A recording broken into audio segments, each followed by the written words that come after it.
with the fibs was to Puerto Rico.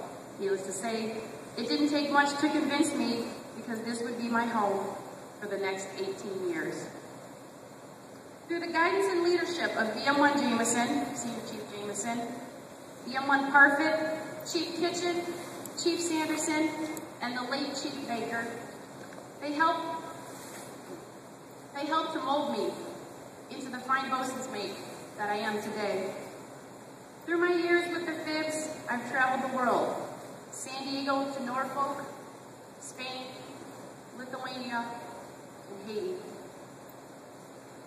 The training that I've had over the years has helped define who I am, and what my capabilities are, not only as a sailor, but as a civilian, a Christian, and a woman. During my times at battalion, when 0800 hit, the preparatory trumpet would sound, which meant that the U.S. ensign would soon be hoisted up the flagpole, and the national anthem would play. It was those times when I would be standing outside, hearing our anthem, saluting our flag, that I realized that I was special. Not many are called to fulfill this duty, but I was one of the few that earned the right to wear this uniform, to support my fellow sailors, Marines, airmen, soldiers, and guardsmen. And I stand here before you honored to have served this wonderful country with profound dedication and pride. I've seen the Navy change over 23 years, almost as much as I've seen my last name change. I've gone from Volsensky to Rodriguez to Mendiola. We'll stop there. I've been called VM1, Boats, and Mother Mendiola. Some friends have titled me as Supermom or Superwoman. I could never figure that out until now. I look back at my career and ask myself, how did I manage to juggle a full-time career, be a wife, a mother, and a reservist, and not be drunk all the time?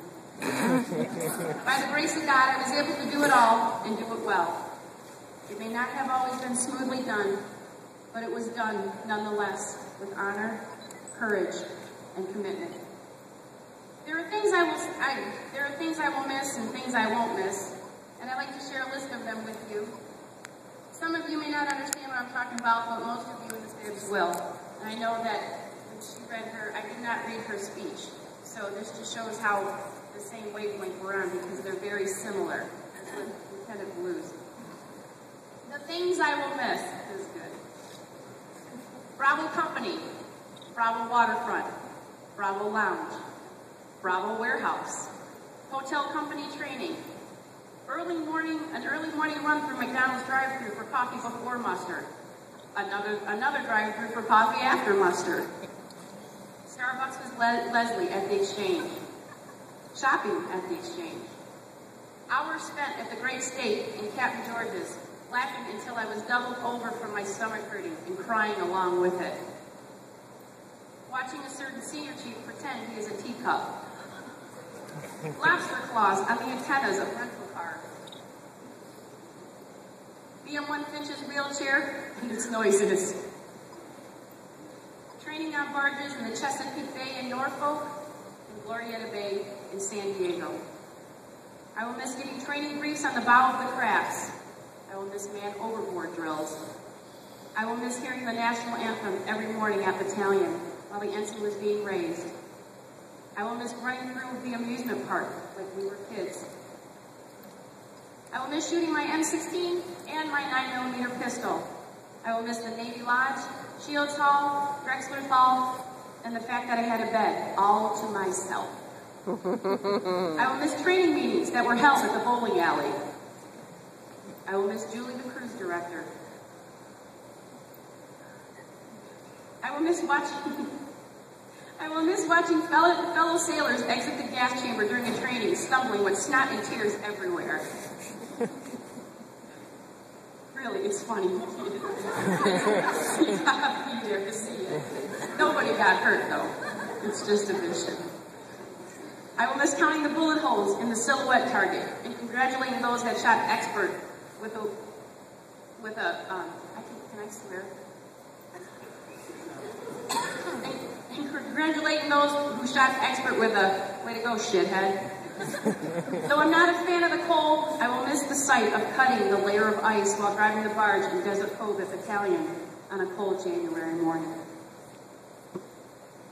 I will miss saying goodbye at the end of a drill weekend, followed with a see you next month, and hugs to go around for everyone. I will miss telling sailors that I'm a Navy corpsman and that I can draw their blood because my best friend is a corpsman and I've watched her do it many times. And the look on their face after that. I will miss endless Navy sarcasm. I will miss hearing someone call out, "Hey, boats," and watch at least 6 bosun mates turn around and say, "Yeah."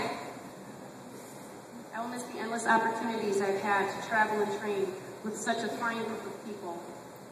I will miss the free breakfasts and lunches that we would get on occasion, paid by someone who would remain anonymous, thanking us for our service. These are the things I won't miss.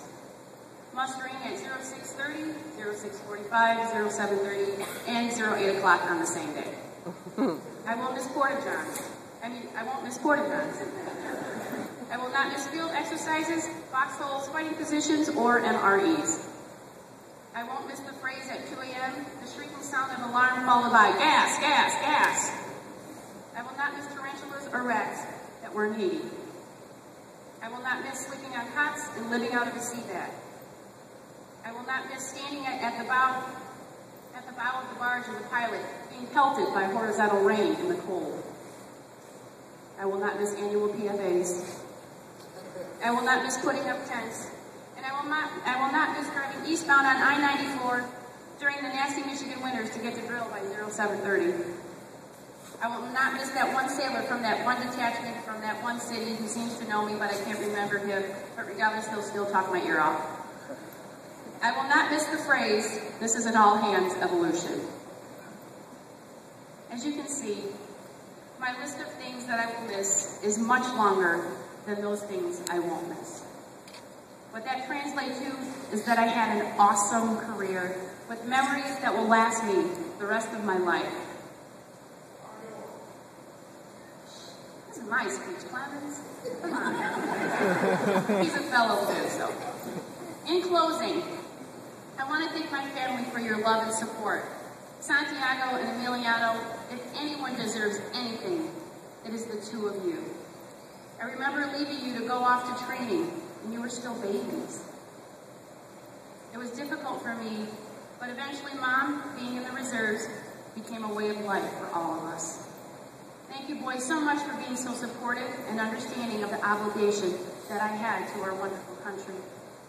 To my brothers, sister-in-laws, nieces, my favorite nephew, because there's only one, aunts, uncles, a million thank yous to you for your support and helping me out with the boys over all these years.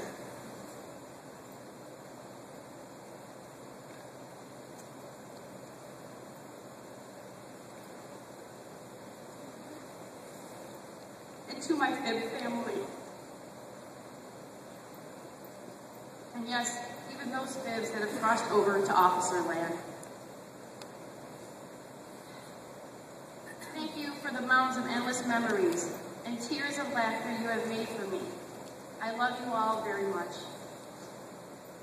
And last but not least, please, to my buddy, my pal, my schmooky, Doc, Petty Officer First Class Leslie Adams. You are an amazing sailor, foreman, mother, and friend. I am beyond honored to share this stage with you as we end our careers together. You have been my strength when I didn't have any. You have been my strength. Oh, no, you're right. You reminded me of my worth when I felt nothing. You were my voice of reason and my therapist. Thank you, Leslie, for choosing me as your friend and allowing me to share in both your military and civilian lives. So as we close this chapter together, we too shall begin to write the new chapter together. Thank you, everyone.